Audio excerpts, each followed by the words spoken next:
Question number first, page number है ये 221। तो क्वेश्चन में दे रखा है piece of wire of resistance R is cut into 5 equal part. These parts are then connected in parallel. If the equivalent resistance of this combination is R dash, then the ratio of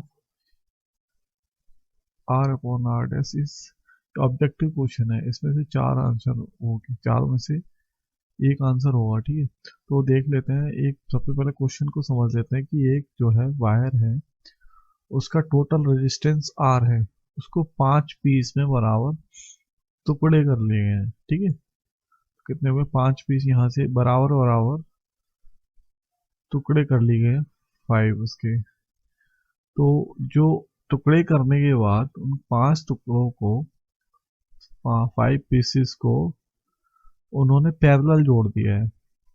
ठीक है, उनको parallel जोड़ दिया इस तरीके से किसी circuit में. तो जो उनका रेजिस्टेंस होगा वो कितना है? आर डैश है. ठीक है, टोटल उनका जो रेजिस्टेंस हो रहा है आर डैश है.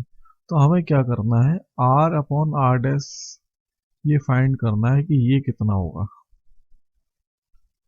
तो देख लेते हैं इस क्वेश्चन को. तो देख, सबसे पहले ये समझ लीजिए, जो आर रेजिस्टेंस, जो इस पूरे वायर का जो रेजिस्टेंस है वो आर है. इसको 5 पीस में 5 पीस किए गए हैं, इक्वल 5 पीस किए गए हैं. तो हर एक पीस का रेजिस्टेंस कितना हो जाएगा? ये हो जाएगा आर अपॉन 5, इसका भी आर अपॉन 5 और इसका भी आर अपॉन 5. इस तरीके से सबके आर अपॉन 5 हो जाएंगे, सभी टुकड़ों के रेजिस्टेंस. ठीक है, अब जब इन रेजिस्टेंस को पैरेलल जोड़ दिया है, देखिए ये इस तरीके से पैरेलल किस तरीके से जोड़ते हैं ये. ठीक है, इस तरीके से पैरेलल जोड़ दिया जाए सभी तारों को, टुकड़ों को, तो क्या होगा? तो हम जो है इनका टोटल रेजिस्टेंस कितना हो जाएगा? सभी को जोड़ देंगे, R upon 5 plus 1 upon R upon 5 plus 1 upon R upon 5. ये कहाँ तक जा रहे हैं? 5 टाइम्स तक. चलो लिख देता हूँ, प्लस 1 अपॉन आर अपॉन 5. ठीक है, तो ये 1 upon R dash equal to, ये 5 है तो 5 हो जाएंगे, इन सबको जोड़ेंगे तो आर अपॉन 5. इसका इंटू यहाँ हो जाएगा 5 का, तो ये आ जाएगा 1 upon R dash equal to 25 upon R, और आर का इंटू यहाँ हो जाएगा. तो आर अपॉन आर डैश कितना हो जाएगा? 25. तो इसका आंसर कितना आ गया? 25 आंसर आ रहा है. ठीक है, ये वाला है.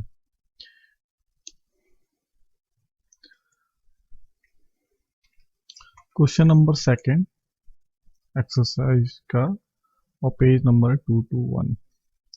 तो which of the following term does not represent electric power in a circuit. Electric power को कौन सा इसमें ऑप्शन है वो रिप्रेजेंट नहीं कर रहा. देखिए, एक काम कर लेते हैं. P इक्वल टू, जो हमने फॉर्मूले कराए हैं थ्योरी में, P equal to V I square R और वी स्क्वायर अपॉन आर. ये 4 फॉर्मूले होते हैं पावर के. अब आप देख लीजिए इसमें से कौन सा नहीं है.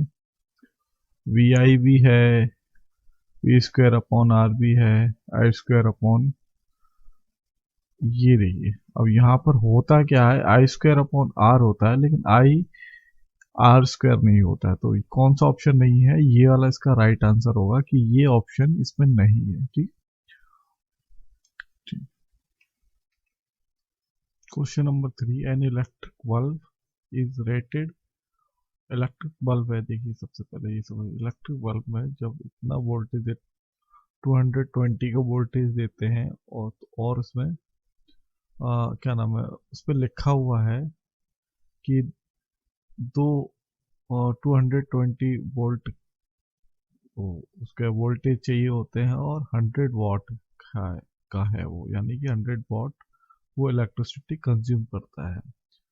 तो when it is operate on 110 volt the power consume will be, क्या होगी? पावर कितनी कंज्यूम? तो सबसे पहले देखिए, ऑब्जेक्टिव क्वेश्चन है, ये समझ लीजिए ऑब्जेक्टिव क्वेश्चन है. इन चारों में से एक आंसर होगा, और ऑब्जेक्टिव है तो इसका मतलब इतना आसान भी नहीं है कि हाँ आप तुरंत कर लें.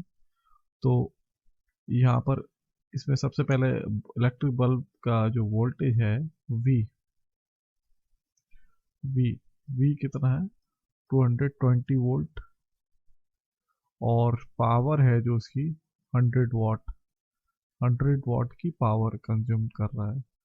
तो ये इसको V1 डाल देते हैं, इसको P1 डाल देते हैं। अगर दूसरे केस में कह रहे हैं वो, ये तो उस पर बल्ब पर लिखा हुआ है, अगर वो कह रहे हैं कि हम उसको जो है 110 वोल्ट की 110 वोल्ट देते हैं वोल्टेज, तो जो वो कितनी पावर कंज्यूम करेगा, कितनी पावर कंज्यूम करेगा, तो ये निकालना है हमको। तो अब ये कैसे करें? तो इसके सबसे पहले ये समझ लीजिए, ये बल्ब है, उसका एक आर है, रजिस्टर होगा एक, उसका खुद का एक रजिस्टर होगा, रेजिस्टेंस होगा उसका खुद का। ठीक है, तो सबसे पहले हम उस रेजिस्टेंस को निकाल लेते हैं। तो P, आपको एक फॉर्मूला पता होगा, P equal to V square upon R, ये फॉर्मूला होता है। तो यहां से R इक्वल टू कितना हो जाएगा, V square upon P, V square upon P. ठीक है, तो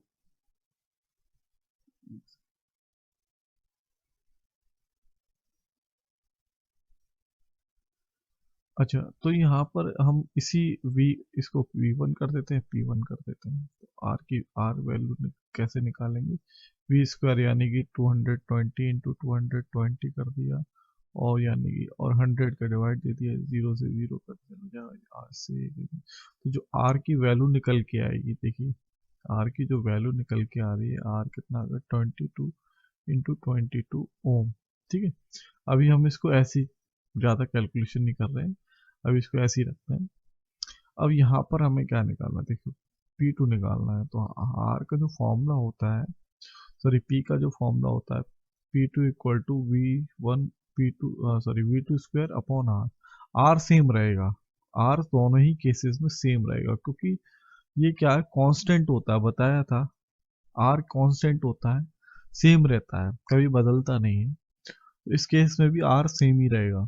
तो P2 इक्वल टू V2 की वैल्यू है 110, इसको स्क्वायर है तो 2 बार कर लेंगे। R की वैल्यू है 22 इंटू 22। देखिए 22 से 110 5 बार कैंसिल हो जाएगा, और इससे 22 से 110 5 बार। तो P2 इक्वल टू हो गया 22 और 25, 5 इंटू 5 25 वाट। ये आपका आंसर हो गया। तो इसका आंसर क्या है, D 25। Question number 4, two conducting wire of same material and of equal length are and equal diameter are first connected in series and then parallel in a circuit across the same potential difference. The ratio of heat produced in series and parallel combination would be। देखिए question समझ लेते हैं, पहले क्या कर रहे हैं। दो वायर हैं और वो सेम मटेरियल के, इक्वल लेंथ के और इक्वल डायमीटर के, यानी कि दोनों वायर बिल्कुल एक जैसे ही है, सेम है बिल्कुल। अब जब सेम होंगे तो उनका रेजिस्टेंस भी सेम होगा। उन वायर को पहले हमने क्या किया, सीरीज में जोड़ दिया, सीरीज में जोड़ा है एक सर्किट में, और पोटेंशियल डिफरेंस है वहां पर V। ठीक है, और इनका रेजिस्टेंस मान लिया हमने R। दोनों वायर बिल्कुल सेम है, तो दोनों वायर का रेजिस्टेंस कितना होगा, R। ठीक है, और अच्छा ये चीज और देख लीजिए, हम इनको ऐसे रजिस्टर के सिंबल से क्यों रिप्रेजेंट कर रहे हैं, क्योंकि वायर है, इनका भी कुछ ना कुछ क्या होगा, एक रेजिस्टेंस होगा, वायर का भी कोई ना कोई थोड़ा सा रेजिस्टेंस होगा, एक तरीके से छोटा सा रेजिस्टेंस की तरीके से, रजिस्टर्स की तरीके से काम करेगा ये, इसलिए हम इसको इस सिंबल से रिप्रेजेंट कर रहे हैं समझाने के लिए। अब पहले तो हमने इसको सीरीज में कनेक्ट कर लिया, अब इसको हम पैरेलल कनेक्ट कर लेते हैं एक सर्किट में। ठीक है, दो वायर रजिस्टर है, ये दो वायर है, इनको हमने क्या करा कि हमने एक सर्किट में पैरेलल कनेक्ट कर दिया, पैरेलल। यहाँ पर एक बैटरी लगी है, इसमें पोटेंशियल डिफरेंस V है, यहाँ पर भी पोटेंशियल डिफरेंस बी है और यहाँ पर भी दोनों में कह रहे हैं कि सेम पोटेंशियल डिफरेंस है दोनों ही सर्किट में, दोनों ही केसेस में, ये आर है ये भी आर है। अच्छा, और हमने मान लिया, हम ये मान लेते हैं कि यहाँ पर जो इस सर्किट में जो टोटल रेजिस्टेंस होगा वो R1 होगा और इसमें कितना होगा R2 होगा। ठीक है, अब और एक चीज हमने मान ली, इस सर्किट में जो हीट प्रोड्यूस हो रही है वो H1 है, इस सर्किट में जो हीट प्रोड्यूस हो रही है वो H2 है। अब ये कह रहे हैं कि हमसे यह पूछ रहे हैं कि दोनों ही केस में क्या हो रहा है, जो हीट प्रोड्यूस हो रही है उनका रेशियो क्या होगा, यानी कि H1 और H2 का रेशियो कितना होगा, और इन चारों में से एक आंसर होगा। ये A B C चार ऑब्जेक्ट दे रखे हैं, इन चारों में से एक इसका आंसर होगा। तो इसको करते हैं, स्टार्ट करते हैं। सबसे पहले हमें R, इसके टोटल रेजिस्टेंस को निकालना होगा। R डैश कितना हो जाएगा, R प्लस R डैश कितना हो गया 2R। ठीक है, और R डबल डैश कैसे निकालेंगे, वो इस तरीके से, ये फॉर्मूला होता है जब पैरेलल जुड़े होते हैं रेजिस्टेंस, तो ये फॉर्मूला होता है 1/R प्लस 1/R। ठीक है, तो ये 1/R dash equal to 2R। अगर यहाँ से वैल्यू निकालोगे R डबल डैश की तो R/2 हो जाएगा ये। ठीक है, R/2 हो गया।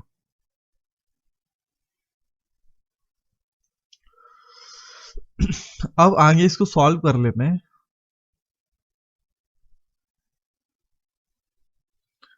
अब देखते हैं क्या करेंगे।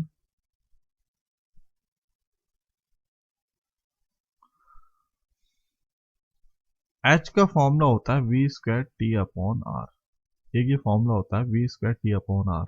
इस फॉर्मूले को यूज करेंगे। ठीक है, तो पहले हम ये फर्स्ट केस में जब सीरीज में जुड़े हुए हैं तब वहां पे फॉर्मूला लगाएंगे, तो H1 कितना हो जाएगा V²T/R डैश। R डैश की जगह हम रख देंगे इसकी value 2R upon 2R।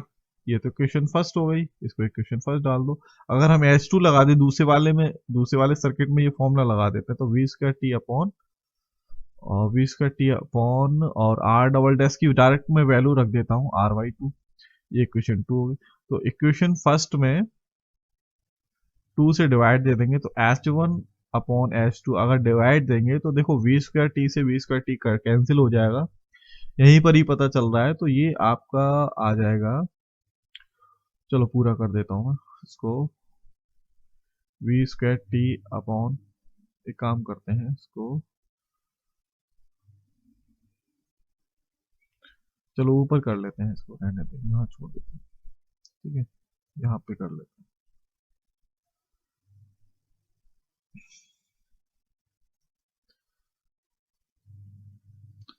H1 upon H2 equal to V²T upon 2R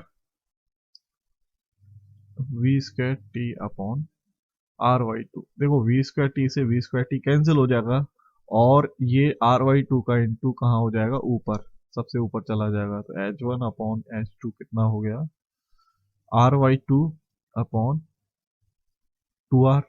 R से R कैंसिल हो जाएगा और ये H2 का इंटू नीचे हो जाएगा, H1 अपॉन H2 हो जाएगा आपका 1/4। ठीक है, तो जो इसका आंसर आ रहा है वो है 1/4। इसका आंसर हो गया 1/4। ठीक है।